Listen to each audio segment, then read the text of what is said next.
بسم اللہ الرحمن الرحیم الحمد للہ وحدہ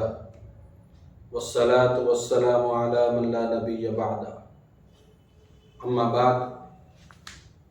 عن شداد بن اوس رضی اللہ تعالی عنہ قال قال رسول اللہ صلی اللہ علیہ وسلم اذا رأیت الناس یقتنزون الذهب والفضة فلیقتنز هؤلاء الکلمات اللہم انی اسألک الثبات فی الامر والعزیمة علی الرشد واسألک شکر نعمتک وحسن عبادتک ولسانا صادقا وقلبا سلیما وخلقا مستقیما اللہم انی اسألک من خیر ما تعلم واعوذ بک من شر ما تعلم انک انت علام الغیوب او کما قال علیہ الصلاۃ والسلام۔ حضرت شداد ابن اوس رضی اللہ تعالی عنہ فرماتے ہیں نبی کریم صلی اللہ علیہ وسلم نے ارشاد فرمایا، جب تم دیکھو کہ لوگ سونے چاندی کے جمع کرنے کے اندر لگے ہوئے ہیں تو تم ان کلمات کے ذخیرے کو جمع کرو۔ وہ کلمات، سب سے پہلی بات اللہ کے نبی صلی اللہ علیہ وسلم نے فرمائی، اے اللہ میں آپ سے تمام کاموں میں استقامت کا سوال کرتا ہوں۔ نمبر 2، میں آپ سے نیکی کے معاملے میں، نیکی کے کرنے میں عزم اور حوصلے کا سوال کرتا ہوں۔ نمبر 3، مجھے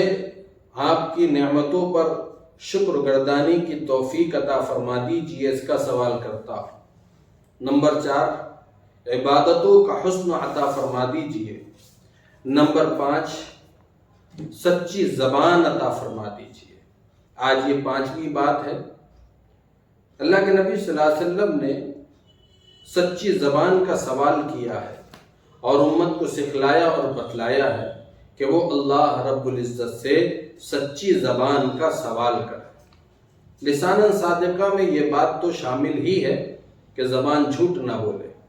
لیکن لفظ صادق شریعت کی اصطلاح میں ایک خاص معنی رکھتا ہے کہ کوئی بھی کام اس کے حق کے ساتھ ادا کرنے کی توفیق عطا فرما۔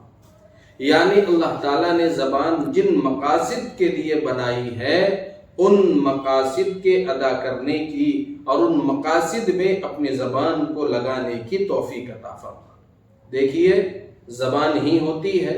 جس کے ذریعے سے انسان کو بلندیاں نصیب ہوتی ہے، اور زبان ہی ہوتی ہے جس کے ذریعے سے انسان قہر مذلت کی غاروں کے اندر ڈوب جاتا ہے۔ زبان ہی کے ذریعے سے انسان دو لوگوں کے درمیان کے اندر محبت پیدا کرنے کا ذریعہ بن جاتا ہے، اور زبان ہی کے ذریعے سے انسان دو لوگوں کے درمیان میں دشمنی اور عداوت کے پیدا کرنے کا ذریعہ بن جاتا ہے۔ سچی زبان کا سوال انسان کو اللہ رب العزت سے کرتے رہنا چاہیے کہ اللہ یہ زبان آپ نے بنائی ہے، جن مقاصد کے لیے وہ مقاصد میرے لیے آسان فرما دیجئے۔ جیسے یہ زبان جھوٹ نہ بولے، یہ زبان غیبت نہ کرے، یہ زبان کسی پر بہتان تراشی نہ کرے، یہ زبان کسی کی دل آزاری نہ کرے، یہ زبان بہتان تراشی کے کاموں میں نہ لگے، یہ زبان کیچی کی طرح گناہوں کے اندر استعمال نہ ہو، بلکہ زبان کے مقاصد کے لیے اللہ رب العزت جو ہے آپ زبان کے ذریعے سے ذکر کی توفیق عطا فرما دے، تلاوت کی توفیق عطا فرما دے، سچ گوئی کی توفیق عطا فرما دے۔ اسی لیے اللہ کے نبی نے فرمایا کہ من صمت نجا، جو خاموش رہا وہ نجات پائی۔ جو آدمی جتنا خاموش رہے گا وہ اتنا ہی عافیت میں رہے گا، اور جو انسان جتنا زیادہ بولے گا وہ اتنا ہی زیادہ مشکلات کا شکار ہوگا۔ اس لیے اللہ کے نبی صلی اللہ علیہ وسلم نے اپنی امت کو یہ دعا سکھائی ہے کہ جہاں وہ اور بہت ساری دعائیں کرتا ہے وہیں پر اللہ تعالیٰ سے سچی زبان کی توفیق کا سوال کرے کہ اللہ مجھے سچی زبان عطا فرما دے۔ چھٹی چیز اللہ کے نبی صلی اللہ علیہ وسلم نے جو فرمائی وہ قلباً سلیما، قربان جائیے، اللہ کے نبی صلی اللہ علیہ وسلم کے الفاظ مختصر ہوتے ہیں، لیکن اس کی مثال وہ کوزے میں سمندر کو سما دینے کی ہوتی ہے۔ اللہ کے نبی صلی اللہ علیہ وسلم کو اللہ تعالیٰ نے جوامع الکلم عطا فرمائے تھے، اس لیے الفاظ بہت مختصر ہوتے ہیں لیکن معنی بہت زیادہ ہوتے ہیں۔ یعنی قلب سلیم، سلامتی والا دل عطا فرمائے۔ کیا معنی ہے سلامتی والے دل کے؟ قلب سلیم کہا جاتا ہے، اور سلامتی والا دل اس کو کہتے ہیں جس کے خیالات بھی پاک ہوتے ہیں، جس کے جذبات بھی پاک ہوتے ہیں، جس کی تمنائیں بھی پاک ہوتی ہے، جس کے احساسات بھی پاک ہوتے ہیں، جس کی آرزویں بھی پاک ہوتی ہے، اور وہ دل سنتا بھی اچھی باتیں ہیں، مانتا بھی اچھی باتیں ہیں، اور بری باتوں سے وہ دل اکتاتا ہے۔ وہ دل بری باتوں کی طرف، نافرمانیوں کی طرف مائل نہیں ہوتا۔ اسی لیے تو اللہ تعالیٰ نے فرمایا کہ من اتی اللہ بقلب سلیم، جنہیں اللہ تعالیٰ قلب سلیم عطا فرماتا ہے ان کی زندگیاں اسی طرز عمل کی ہوتی ہے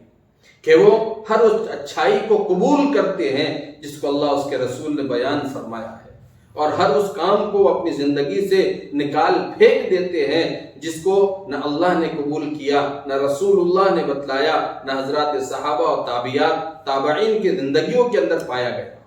جب انسان کا دل سنور جاتا ہے، جب انسان کا دل بن جاتا ہے، تو یہ بنا ہوا دل معرفت الہی کا گہوارہ بن جاتا ہے، معرفت الہی اس کو نصیب ہو جاتی ہے، اور اس بنے ہوئے دل کے نتیجے کے اندر انسان کو اللہ کی تعلق اور اس کی معیت نصیب ہوتی ہے۔ اسی لیے اللہ کے نبی صلی اللہ علیہ وسلم نے امت کو سکھلایا کہ وہ اس بات کی دعا کرے کہ اللہ مجھے قلب سلیم عطا فرما، قلب سلیم عطا فرما۔ خوش نصیب ہے وہ انسان جسے اللہ قلب سلیم عطا فرما دے۔ لیکن یہ تمام چیزیں مانگنے کی ہے، رونے دھونے کی ہے، گویا کہ ان چیزوں کے ذریعے سے انسان اپنی عبدیت کا اظہار کر رہا ہے، انسان اپنی عجز کو اور اپنی انکساری کو اللہ کے سامنے بچھا رہا ہے۔ یہ ایک چھٹی چیز کے ساتھ ایک ساتویں چیز اللہ کے نبی صلی اللہ علیہ وسلم نے اس روایت کے اندر بیان فرمائی ہے، وَخُلُقًا مُسْتَقِيمًا، اے اللہ مجھے اخلاق کی استقامت عطا فرما۔ دیکھیے ہمارا جو دین ہے اس کا 1/4 حصہ تو عبادات سے تعلق رکھتا ہے اور حقوق اللہ سے تعلق رکھتا ہے، لیکن 3/3 حصہ جو ہے وہ حقوق العباد سے تعلق رکھتا ہے۔ اخلاق، اگر کسی سے اخلاق کی تعریف کی جائے تو کہے گا خندہ پیشانی سے ملنا، مسکرا کر ملنا، چہرے کی مسکراہٹ کے ساتھ میں ملنا، یہ سب تعریفات کہی جائے گی، لیکن اخلاق کہا جاتا ہے دوسروں کے لیے جینا۔ اپنے لیے تو سب جیتے ہیں، دوسروں کے لیے جینا، دوسروں کے کام آنا، اسلام اسی کا نام ہے۔ اللہ کے نبی صلی اللہ علیہ وسلم کی آپ جو ہے پوری زندگی اٹھا کر دیکھ لیجئے تو آپ کو ملے گا کہ اللہ کے نبی نے اپنی پوری زندگی کو دوسروں کے لیے قربان کر دیا ہے،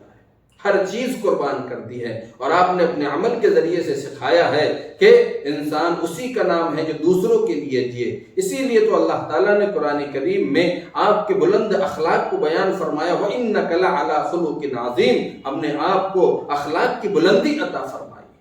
آج اخلاق کا جنازہ نکل چکا ہے، آج جو ہے زبان گندی ہو چکی ہے، دل بگڑ چکے ہیں، اس لیے بد اخلاقی جو ہے سر چڑھ کر بول رہی ہے۔ آج اگر کوئی کسی سے بات کرتا ہے تو بہت جلد اس کو ناراض کر دیتا ہے۔ اس لیے اللہ کے نبی صلی اللہ علیہ وسلم نے یہ جو دعائیں سکھلائی ہے، آج کے اس دور میں یہ بہترین علاج ہے کہ ہم استقامت کے ساتھ، پابندی کے ساتھ اللہ کے بتائے ہوئے طریقوں پر، نبی کریم صلی اللہ علیہ وسلم کی بتائی ہوئی شاہراہوں پر زندگی گزاریں۔ ہم اپنے دین و ایمان کی بھی حفاظت کر سکتے ہیں، اور اسی کے ساتھ ساتھ ہم اپنے ماتحتوں کی بھی جو ہے ذمہ داری کو بحسن خوبی ادا کر سکتے ہیں۔ آخر میں اللہ کے نبی صلی اللہ علیہ وسلم نے ارشاد فرمایا، اللہم انی اسألک من خیر ما تعلم واعوذ بک من شر ما تعلم، اے اللہ یہ تو سب وہ دعائیں ہیں جسے میں جانتا ہوں، اور جو جانتا تھا وہ سب میں آپ کے سامنے پیش کرتا رہا کہ اللہ مجھے تمام امور کے اندر استقامت عطا فرما دیجئے، نیکی کے معاملے کے اندر عزم و حوصلہ عطا فرما دیجئے، مجھے اپنی نعمتوں پر شکر و گردانی کی توفیق عطا فرما دیجئے، اور مجھے عبادت کا حسن عطا فرما دیجئے، اور مجھے سچی زبان عطا فرما دیجئے، مجھے قلب سلیم عطا فرما دیجئے، مجھے اخلاق کی بلندی عطا فرما دیجئے۔ یہ سب وہ باتیں ہیں جو میں جانتا تھا، لیکن میرے پیارے رب اور ایسی بہت ساری خیر ہے جس کو میں نہیں جانتا مگر تو جانتا ہے۔ میں نے اپنی بساط اپنی عقل کی بنیاد پر تمام اچھائیوں کا سوال کرنے کی تجھ سے کوشش کی ہے، لیکن ایسی بہت ساری اچھائیاں ہیں جو میرے حق میں بہتر ہے، میرے لیے ضروری ہے، لیکن میں ان کو نہیں جانتا، تو انہیں جانتا ہے۔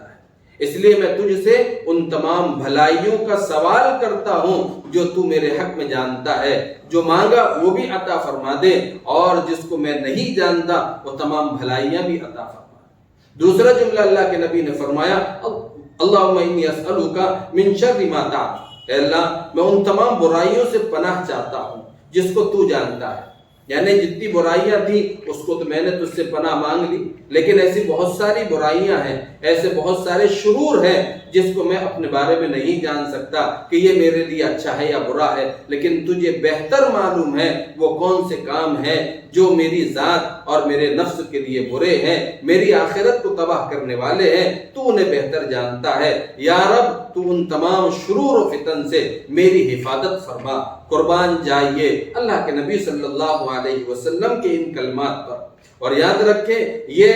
نبی ہی کہہ سکتا ہے، یہ جملے اللہ کے محبوب ہی ادا کر سکتے ہیں، جو جتنا اللہ کے قریب ہوتا ہے اسی کی ذات عالی سے اور نبوت والی زبان ہی سے یہ جملے نکل سکتے ہیں۔ اللہ کے نبی صلی اللہ علیہ وسلم نے کوئی جگہ نہیں چھوڑی اپنی امت کی اصلاح کے لیے اور اپنی امت کی رہبری کرنے کے لیے۔ اس لیے آخر میں اللہ کے نبی نے فرمایا، انکا انت العزیز الحکیم، اے اللہ تو بڑا ہی عزیز و حکیم ہے۔ انکا انت علام الغیوب، اے اللہ تو غیب کی باتوں کو جاننے والا ہے، تو تمام پوشیدہ باتوں کو جاننے والا ہے، تو تمام مغیبات سے واقف ہے۔ اس لیے آج کے اس پرفتن دور کے اندر ہمارے لیے بے انتہا ضروری ہے کہ ہم اس دعا کے کلمات کو یاد بھی کریں۔ بہت مختصر ہے، کوئی بڑی بات نہیں ہے، اور یہ کم بڑی بات ہے کہ اللہ کے نبی اس کو خزانے فرما رہے ہیں کہ یہ کلمات نہیں ہے، یہ خزانے ہیں، خزانے خیر کے خزانے ہیں، اس کو جمع کرتے رہنا۔